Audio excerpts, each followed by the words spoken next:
അപ്പം ഞാൻ പാർട്ടിയിൽ ഏരിയ കമ്മിറ്റി അംഗമായിരുന്നു. അത് കഴിഞ്ഞപ്പോൾ കുറച്ച് നാളായപ്പോൾ ജില്ലാ സമ്മേളനം വന്നു. അത് ഇവിടെ വെച്ചായിരുന്നു കൊട്ടാരക്കര.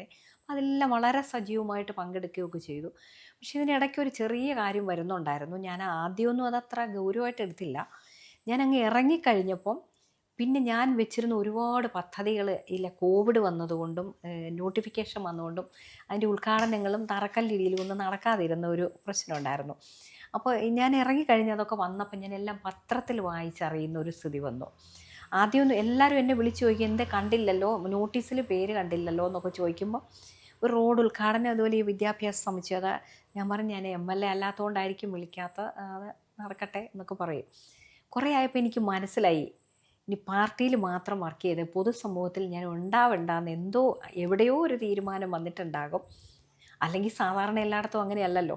അപ്പോൾ അങ്ങനെ ആയപ്പോൾ എനിക്ക് കുറേശ്ശെ മനസ്സിലായി, നമ്മളെ ആ പൊതു മണ്ഡലത്തിൽ നിന്ന് പാർട്ടി പ്രവർത്തനത്തിലേക്ക് മാത്രം ഒതുങ്ങിയാൽ മതി എന്നൊരു എവിടെയോ ഒരു അൺനോൺ തീരുമാനം പോലെ എനിക്ക് തോന്നിയായിരുന്നു.